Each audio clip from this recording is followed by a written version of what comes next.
Welcome to the book list brought to you by the Awarelogue Initiative. In both bilateral and multilateral engagement of countries, we find diplomacy at the heart of international relations. And diplomats, of course, are the key and at the center of this stage. They serve as representatives, interlocutors, negotiators, implementers of foreign policy, and very importantly, analyzers. And this is where diplomats play a pivotal role in the field in understanding what is going on in the world at large. Their aptitude, actions, and activities play a very, very important part as they help to chart the course of relations among and between countries. Yet, what I find most fascinating, and I'm sure you do too, are their memoirs. They take you to amazing places, different times. They discuss the intrigue of their job, the personalities they have met, the tasks that they had to handle, the incidents that they faced, and they, of course, increase a huge interest in the world of diplomacy. On this episode, we're going to discover the unique journey of a person who was considered to be a trailblazer, who has set many precedents in the field of diplomacy in Sri Lanka, and has contributed to the existing literature on Sri Lankan foreign policy. On the book list is Madame Sir by Manel Abeysekera. Manel Abeysekera is the first woman diplomat of the Sri Lanka Foreign Service, having joined back in the 1950s. She served in capitals around the world, and the book takes you on this journey in her life and the world of diplomacy. Starting off with her family, her upbringing, her schooling, it takes you to her graduation from the University of Oxford. It also talks about her first posting in Rome and several other assignments that she held as she delves into details about the countries in which she served in, the capitals, the leaders of those countries, and gives you her own impression and what she understood and what she experienced in these countries around the world, and also here at the Ministry of Foreign Affairs. Now, I want to look at this book from two angles. From a diplomatic angle, her writings would reveal her passion for the task at hand. Also, they're very truly inspirational for those who are in the field or those who are aspiring to join the field. On the other hand, from an academic perspective, her writings reveal how she was able to give us a lot of first-hand information, data, details, dates, personalities, which is wonderful for analysis and research from a student perspective, and it's very good for Sri Lankan foreign policy in general. She notes,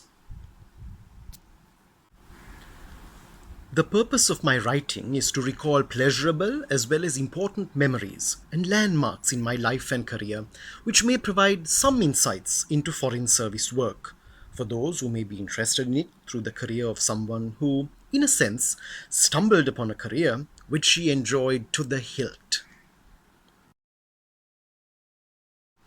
Manel Abeysekera served as Chief of Protocol in Sri Lanka at a very significant time. The country was hosting the 5th Non-Aligned Movement Summit in 1976, 45 years ago. Her task and responsibility was massive. Yet, from the meticulous planning to all details prior to the summit, including the summit itself, absolutely daunting. She had to personally receive leaders who were arriving in Colombo. She had to also see them off. But in addition to that, she had to take on the task of coordinating all key aspects with regard to protocol that was required for the holding of a summit of this nature, of this magnitude, which was the first in Sri Lanka at that juncture. There were no mobile phones, and she used to recall how difficult it was in order to communicate. But yet, the levels of efficiency had to be maintained throughout the summit, before and after as well. Recalling the plans, she says, "I decided that the best way to organize the protocol arrangements for the summit would be to draw up a manual of procedure so that everything that had to be done would be crystal clear to the different batches of officers functioning at various points of such a gigantic operation, who could not say they did not know what they had to do after they were trained according to it." Another fascinating narration is of the hijacking of an Alitalia plane in Bangkok in the early 1980s. Now, Manel Abeysekera was Sri Lanka's ambassador to Thailand at the time, and the reason she got involved was because it was a Sri Lankan who had hijacked the plane. The Italian ambassador also joined her at the airport, and it was her task, chiefly, to ensure the safety and the release of the passengers on board. In the book, she points out, ironically, the difference regarding action by the Italian ambassador and myself in this tense situation was that Rome asked him to take instructions from the Alitalia captain, whereas I was left to my own devices. And left to her own devices, she did a fine job in averting a much larger disaster from erupting at that point in Thailand, which could have damaged bilateral relations between Sri Lanka and Thailand and could have had a bigger impact on relations with Italy, the aviation industry, and passengers who were all international from different parts of the world.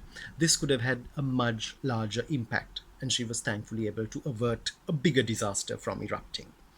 Her style of writing keeps you hooked from cover to cover and promises to be a really, really invigorating read for those who are interested in diplomacy, international relations, but most importantly, the story of a really inspirational woman and her journey in life. You might be confused now about the title, Madame Sir. But I'll leave that to you to find out when you lay your hands on a copy of this book and find out how this title came about and who was referred to as Madame Sir. That was our choice on the book list for today, where we explored the world of history and the present, foreign policy and diplomacy, culture, countries, and so much more. Don't forget to subscribe to the Awarelogue Initiative on YouTube and other platforms, and join us for all the series that we have coming up. Join us again for another episode of the book list, where we look at a wide-ranging review of books that are interesting, intriguing, and most importantly, informative. Till we meet again, keep reading